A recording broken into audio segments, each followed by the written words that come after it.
Vamos a um exemplo, né? Colocar, então, na prática. Este exemplo, ele é parecido com o que vocês viram na minha aula gravada, tem algumas diferenças, mas o objetivo aqui é o quê? Pegarmos estes valores que está neste slide e colocarmos todos eles na nossa estrutura. Você tem duas formas de fazer. Ou você pega a estrutura toda e vai substituindo os valores que você tem e o que não tiver você vai colocando zero e chega ao seu resultado final. Ou para apurar o custo do produto vendido, você pode ir nesta lógica que eu falei. Primeiro, apurar o material, soma depois com mão de obra e custos indiretos. Depois você trabalha com o produto em elaboração e depois com o produto acabado. Então já é uma lógica, né? Para eu, Juliana, eu já sigo essa lógica de tanto tempo que eu trabalho, né, realizando essa apuração de custo. Para você, se fica mais fácil, pode utilizar o outro processo. Pega a estrutura e vai substituindo. Então, olha só, se eu tenho a compra de matéria-prima, não tenho devolução de matéria-prima que eu vejo aqui, mas eu tenho estoque inicial, olha só.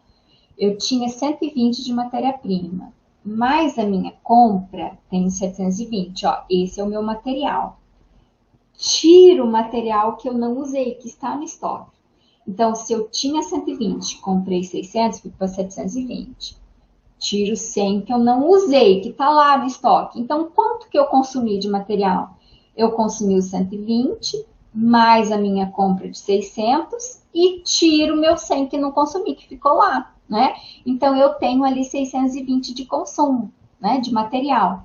Junto esse material com a mão de obra de 700, com os custos indiretos de 500, e eu tenho o CPP, custo da produção do período, que são os 3 elementos. Então, ó, só o detalhe que não posso considerar compra. Eu tenho que pegar o estoque inicial de matéria-prima, mais a compra e tiro o estoque final. Pronto, né? Somo com mão de obra e os custos indiretos é o meu CPP. E para achar o que eu acabei? Olha, é simples, eu não tenho já o CPP. Para apurar o que eu acabei, eu somo o que estava em elaboração do início anterior, que é estoque inicial do anterior, e tiro o que eu não acabei no período. Então, o que eu acabei nesse mês? Eu pego o custo da produção, somo com o custo do que eu tinha em elaboração do período anterior, e aquilo que eu não acabei eu tiro, né? Sobra, então, o que nós chamamos do custo do produto acabado. E o custo do vendido segue o mesmo raciocínio. Agora eu pego o acabado, somo com o estoque anterior que eu tinha e tiro o que eu não vendi. Então aqui, ó, eu trago para você já a resolução, depois a professora Mariana vai disponibilizar o slide, mas o mais importante que você vê a resolução é entender o processo. Então a gente sempre começa com o estoque inicial, mais as entradas, que neste caso é compra, menos o que eu não usei. Tem que estar disponível para consumo. Soma os outros dois elementos, eu já tenho o CPP. Para eu achar o CPV, eu preciso passar pelo CPP, depois eu preciso achar o CPA, que é o produto acabado, para depois chegar no vendido. Soma o estoque inicial, tira o estoque final. Soma o estoque inicial, tira o estoque final. Este é o processo de nós acharmos o CPP, CPA, CPV. Bom, para a gente fechar o conteúdo, e depois eu vou para as nossas dúvidas, eu trouxe um exemplo aqui, também parecido com o da aula gravada, mas aqui hora eu dou prejuízo e hora eu dou lucro para a gente usar, então, esse pouquinho que vocês estavam comentando no fórum de vocês com relação a esse processo de custeio por absorção, custeio variável. Pessoal, o mais importante da disciplina é isso que nós vamos ver agora, conseguir esse fechamento nessa apuração de resultado. Então, nós vamos considerar que a empresa fabricou 4.000 e vendeu 3. O que eu estou fazendo? Porque se ela fabrica 4.000 e vende 4.000, pessoal, é bem simples o custo. Soma tudo que ela gastou no mês e é o custo da produção e custo de venda. Custo de produção é o que você utilizou no processo produtivo e transferiu para estoque. Isso é custo de produção. O que é custo de venda? É aquilo que saiu do estoque. Né? Então, alguns de vocês estão falando assim que a didática é complexa porque eu busco um pouco na teoria para não ficar um decoreba. Né? Então, eu tento trazer para você um pouco da teoria da informação para tentar te explicar. Veja bem, Se eu produzir 4.000 unidades e vendi 4.000 unidades, fica fácil, porque tudo que eu consumi, eu vendi. Então, custo de produção, custo de venda, é tudo a mesma coisa. Mas não é isso que acontece na grande maioria das empresas. Na grande maioria das empresas, passa o final do mês ou passa a virada do ano, que é a geração dos demonstrativos, com estoque. Então, produz 4.000, mas vende só 3, fica uma parcela em estoque. A gente precisa entender e separar o que é custo de produção, o que é custo de venda. Então, nesses slides anteriores que eu mostrei para vocês, é uma simplificação. Ela é mais utilizada para o seu exame de suficiência, né? Ela é mais utilizada para um concurso público e mais utilizada para uma empresa que não tem controle nenhum. Só chega lá no final do mês, soma os estoque, né? E não considera como custo do período. Antigamente, o que a gente fazia, né? Aquele fechado para balanço, que é aquela contagem no final do período. De maneira mais precisa, a gente utiliza sempre o maior número de controles que nós pudermos, que é isso que nós vamos fazer agora. E neste exemplo, os produtos são vendidos por 300 a unidade. Veja só, eu trago aqui um quadro com alguns valores e vamos recapitular. Unidade 1, terminologia. Precisamos diferenciar custos de despesas. Comissão de vendedores, prolabore da diretoria, despesa. Gastos, pessoal, fora da caixinha de indústria, despesas. Então, cuidado que lá no mapa de vocês tem custo e tem despesa. Então, gastos fora da caixinha são despesas. Gastos dentro da caixinha chamada indústria são custos. Os dados dentro da caixinha, eles podem ser classificados em custos diretos, se houver uma medida de consumo, ou custos indiretos, se não tiver uma medida de consumo, mas ambos gastos e consumidos dentro da caixinha, ok?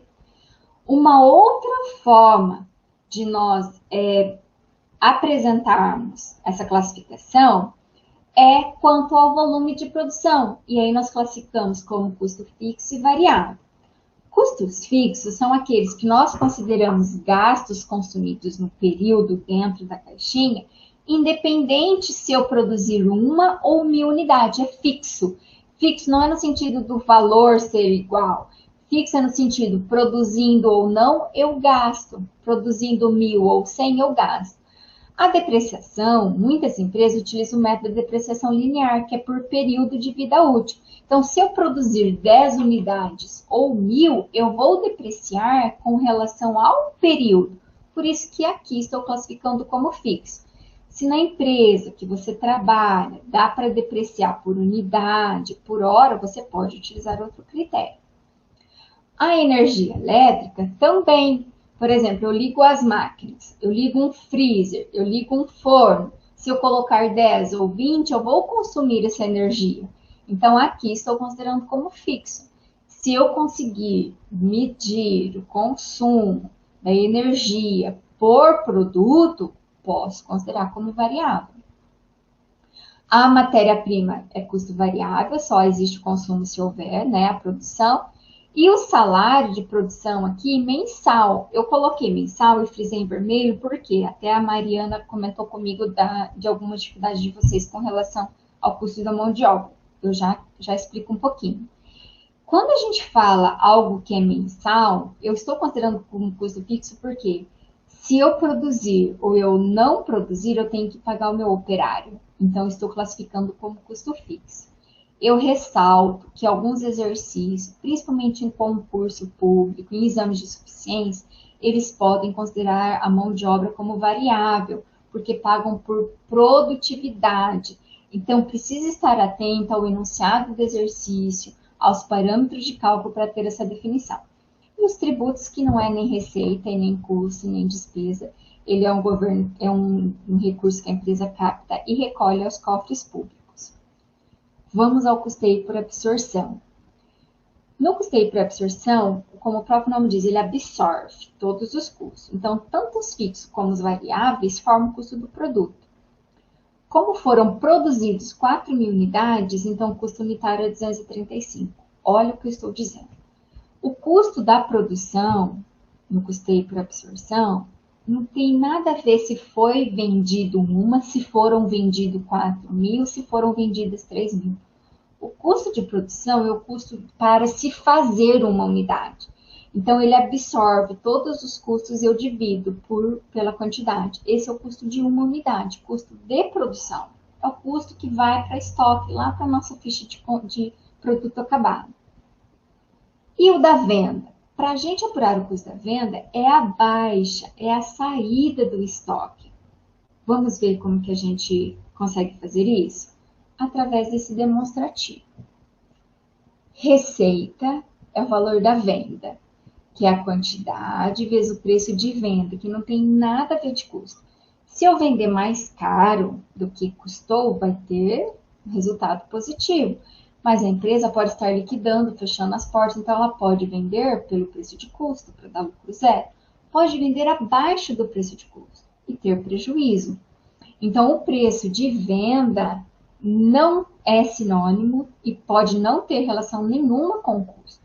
Então, aqui, ó, a receita tem relação com o preço de venda. Tira impostos, que a empresa, né, recolhe, e aqui está o CPV.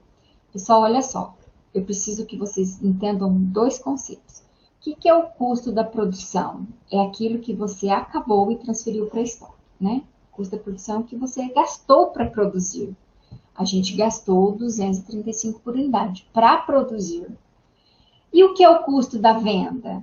Então, é esse custo de produção vezes o volume de venda. Então, muito embora eu tenha produzido 4.000, só 3 foram vendidos. Então, o custo da produção que foi para estoque é de 4. E o que é dado baixo no estoque são 3, que é o volume da venda. Por qual valor? Pelo valor lá da sua ficha de controle de estoque. 235, que é esse caso, que é a soma dos custos todos. Tirando, então, o custo da receita, temos um lucro de 105, tira as despesas, né? Chegamos, então, ao resultado positivo de 5.000. Mas podemos ter o custeio variável. Esse vocês verão também, tanto a absorção como esse também verão na disciplina de gestão de custo, é uma continuidade, tá? E também na contabilidade e análise gerencial, mas a gente já começa a abordar um pouquinho, lá a gente refina um pouco mais, tá bom? No custeio variável, como o próprio nome já diz, apenas o custo variável compõe o produto. Então, no caso aqui, só a nossa matéria-prima, né? Só o nosso material. Então, ó, o custo fica mais baixinho. Por quê? Porque só o custo variável está compondo o custo, então por isso que ele fica menorzinho. Esse é muito utilizado pelos gestores. Por quê? Por causa desse comportamento da demonstração de resultado do exercício. Vamos ver. A receita, dedução é a mesma, independente do custeio. É o volume de venda vezes o preço de venda. Agora, quem é o custo do vendido? O custo do vendido é, então, o custo do estoque só multiplicado pelo volume de venda. Ó, custo do produto vendido. Então, você pega o custo do estoque, só que multiplica pelo volume de venda. Custo da venda. Quanto custou os produtos que eu vendi? Eu vendi 3.000. Se cada um era 150, então o custo da venda é 450. Lucro bruto, 360. Tira as despesas. No custeio variável, todos os custos fixos a gente tira lá embaixo. Ó. Por quê? Porque ele não passa para o estoque. Então, aqui, o gestor utiliza o que? Olha, a depreciação, a mão de obra. Eu não posso estocar. São custos fixos, né? Mas eu não posso estocar, porque eu já gastei a máquina, já tive que pagar o operário, né? Então, no custeio variável, os custos fixos têm esse comportamento de despesa na demonstração de resultado. E aí, o que acontece?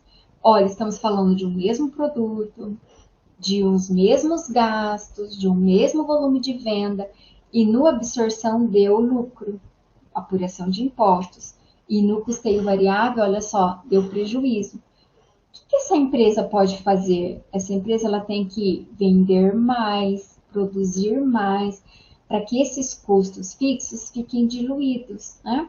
Porque a depreciação, o salário fixo, então poderia ter produzido mais, já que o valor eu ia ter que pagar mesmo, já que ele é fixo, independente do volume, para que pudesse sobrar, então, mais recursos depois. Tá ok? Então, este processo do custeio variável te dá essa possibilidade de análise. Então, olha só, eu gastei com mão de obra, gastei com depreciação, gastei com tantas coisas que não podem esses valores ficarem parados no estoque, que está me gerando o quê? Está me gerando um prejuízo.